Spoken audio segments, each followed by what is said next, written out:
Bueno, pues muy buenas a todos y a todas.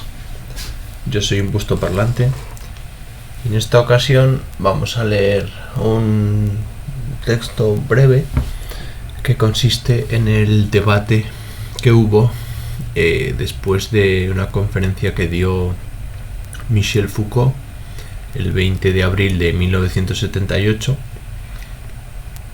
en la Universidad de Tokio, ¿no? En julio del 78, 6 años antes de su fallecimiento. Y entonces nada, vamos a leer el debate directamente. Esto lo podéis encontrar en su obra Ética, Estética y Hermenéutica, me parece que se llama el título, y es un compendio de textos y demás. Bueno, vamos a leer simplemente el debate, no voy a leeros la intervención entera porque no me interesa. Si acaso le interesa a alguien, pues que se la mire, ¿no? Que le eche un ojo. Pero vamos directamente al debate. Dice el Hasumi: plantear preguntas a Michel Foucault parece una empresa poco fácil y no precisamente a causa de mi ignorancia ni de mi timidez. La dificultad radica en la claridad misma de su exposición. Estamos acostumbrados a esta claridad gracias a sus escritos. En todos sus libros, en efecto, anuncia siempre de forma precisa qué problema va a tratar y por qué medio lo va a analizar. Intenta definir en qué condiciones y en qué circunstancias es necesario su trabajo. Y lo que acabamos de oír confirma esta claridad y esta precisión. Una vez más ha tomado la precaución de responder de antemano a todas las cuestiones, e incluso de anular casi todas las objeciones que se le podían formular. Por lo tanto, no tengo prácticamente nada que preguntarle, pero con el fin de reavivar las discusiones que se van a producir, me gustaría preguntarle solamente esto. En la lección inaugural del Colegio de Francia, creo recordar que trató la sexualidad desde el ángulo de la represión o de la exclusión.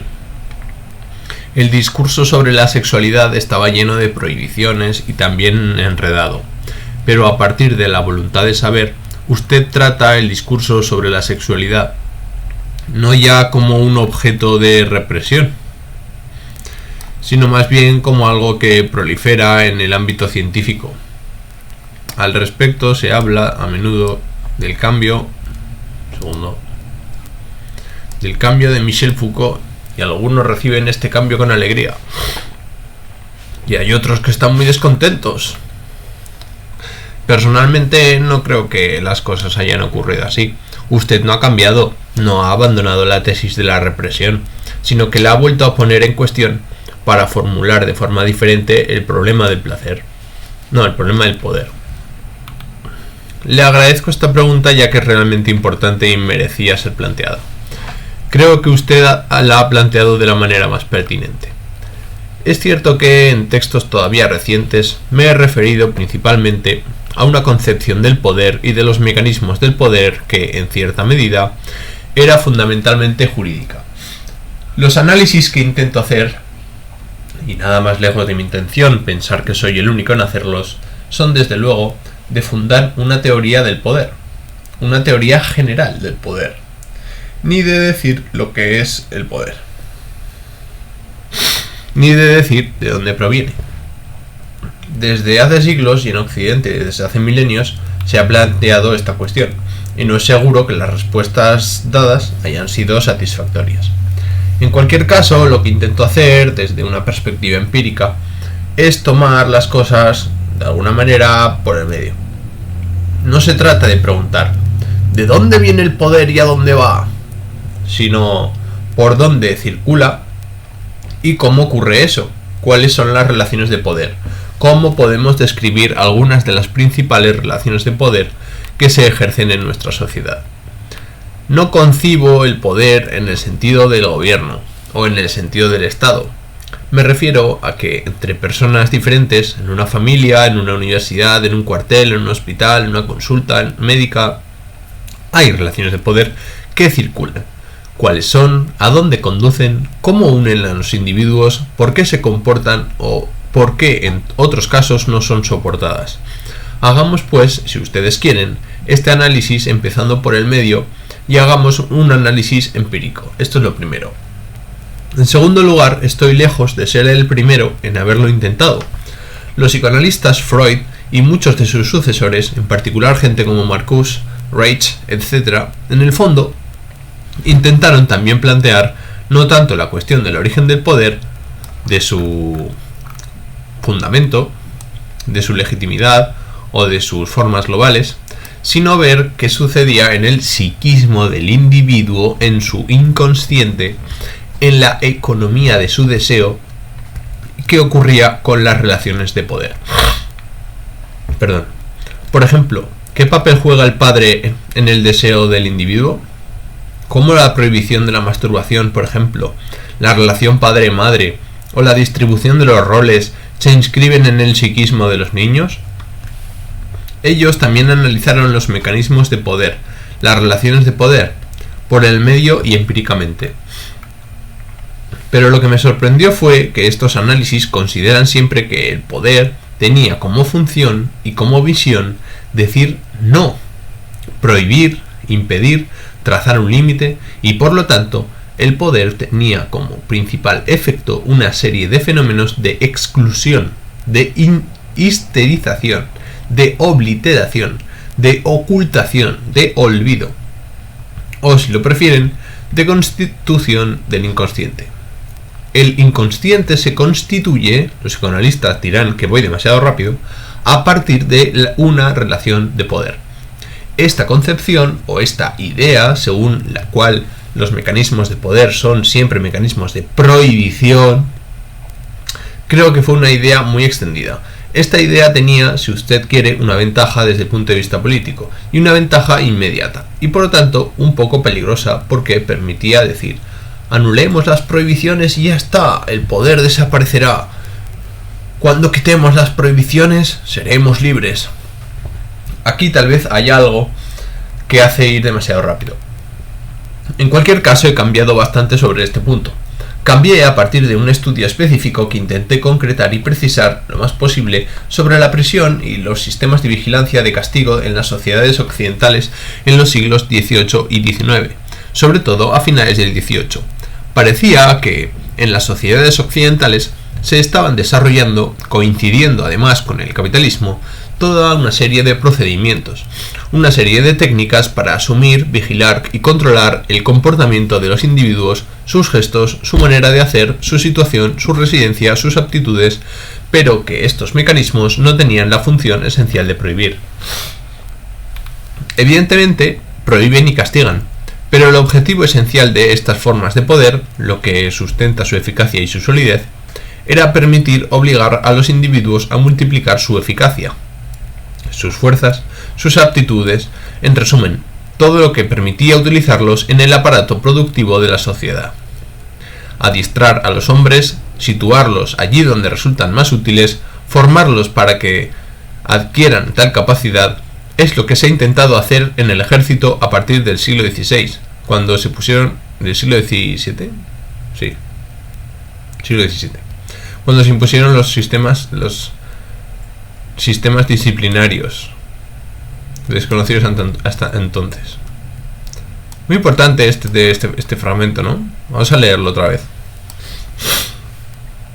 Evidentemente prohíben y castigan, pero el objetivo esencial de estas formas de poder y lo que sustenta su eficacia y su solidez era permitir, no prohibir, permitir, obligar a los individuos a multiplicar su eficacia, sus fuerzas, sus aptitudes, en resumen, todo lo que permitía utilizarlos en el aparato productivo de la sociedad, adiestrar a los hombres, situarlos allí donde resultan más útiles, formarlos para que adquieran tal capacidad. Esto, señores, esto grabado a fuego. Seguimos. Los ejércitos occidentales no eran disciplinados. Se les disciplinó. Se requirió de los soldados a hacer ejercicio, marchar en filas, disparar con fusiles, manipular el fusil de tal o cual manera, de forma que el ejército fuera lo más eficaz posible. De la misma manera, también hay un adiestramiento de la clase obrera, o mejor dicho, de lo que todavía no era la clase obrera, sino obreros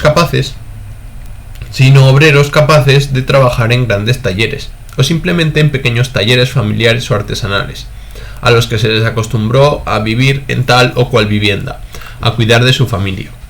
Nos encontramos con una producción de individuos, una producción de las capacidades de los individuos, de su productividad. Todo eso se ha conseguido a través de los mecanismos de poder, en los cuales existían las prohibiciones, pero existían simplemente como instrumento. Lo esencial de toda disciplinización de los individuos no era negativo. Esto también importantísimo. Este párrafo, sencillamente genial, porque dan la clave del porqué de la prohibición y del porqué de la coerción, que no es otro que la producción y la fabricación de subjetividades y de comportamientos y de formas de vida. Seguimos. Ustedes pueden decir y estimar que fue catastrófico. Pueden añadir todos los calificativos morales y políticos negativos que quieran, pero yo quiero decir que el mecanismo no era esencialmente de prohibición, sino al contrario, de producción, de intensificación, de multiplicación. A partir de ahí me dije, pero en el fondo, en nuestras sociedades actuales, la forma del poder es esencialmente prohibir y decir no. ¿No están los mecanismos de poder tan fuertemente inscritos en nuestra sociedad que son ellos los que llegan a producir algo, a multiplicarlo, a intensificarlo? Y es esta hipótesis la que actualmente intento aplicar a la sexualidad, cuando afirmo que, en el fondo, la sexualidad aparentemente es la cosa más prohibida que podemos imaginar. Nos pasamos la vida prohibiendo a los niños masturbarse, a los adolescentes que hagan el amor antes del matrimonio, a los adultos hacerlo de tal o cual forma, con tal o cual persona. El mundo de la sexualidad es un mundo plagado de prohibiciones. Pero me pareció que, en las sociedades occidentales, estas prohibiciones iban acompañadas de toda una producción muy intensa, muy amplia de discursos, discursos científicos, discursos institucionales, y también de un cuidado, de una verdadera obsesión por la sexualidad, que parece claramente en la moral cristiana del siglo XVI y XVII, en el periodo de la Reforma y la Contrarreforma, obsesión que se ha mantenido hasta ahora. El hombre occidental, no sé lo que le ocurre en vuestra sociedad, se refiere a la sociedad japonesa, siempre ha considerado que la cosa esencial en su vida es su sexualidad. Es importantísimo. Y esto se acrecienta cada vez más. En el siglo XVI el pecado por excelencia era el pecado de la carne. Entonces, si se había borrado simplemente la sexualidad, si se había prohibido, condenada al olvido, repudiado, negado, ¿cómo es posible que aparezca tal proliferación de discursos, que haya tal obsesión por la sexualidad? La hipótesis de la que proceden mis análisis, que quizá no llevaré a su término porque no es tal vez la adecuada, sería que en el fondo Occidente no niega realmente la sexualidad, no la excluye, sino que introduce, organiza a partir de ella todo un complejo dispositivo en el que se juega la constitución del individuo, de la subjetividad, a fin de cuentas la manera en la que nos comportamos, en la que tomamos conciencia de nosotros mismos. Dicho de otra manera, en Occidente, los hombres, la gente, se individualiza gracias a determinado número de procedimientos. Y creo que la sexualidad, más que algo específico del individuo que ha arrojado fuera de sí, es constitutiva de ese lazo que obliga a la gente a anudarse con su identidad bajo la forma de subjetividad. Importantísimo también esto, ¿no? Por la importancia que tiene la sexualidad en la conformación de nuestro estar siendo, ¿no? Del estado anímico que tenemos, el estar en el mundo. Tal vez diría que la famosa claridad de la que el señor Hasumi ha hablado no es otra cosa que la contrapartida de querer ser claro. No me gusta la oscuridad, porque considero que la oscuridad es una forma de despotismo. Hay que arriesgarse a cometer errores, hay que exponerse a decir cosas que probablemente son difíciles de expresar y en relación a las cuales, evidentemente, farfullamos aquí y allá. Temo haberles dado la impresión de farfullar. Si ustedes han tenido esa impresión, es que efectivamente lo he hecho. Y nada, hasta aquí la lectura de de este texto de Foucault, donde el propio lo dice, ¿no? Que es muy claro. Y nada, espero que les haya gustado y les convido a ver el próximo vídeo. Un saludo.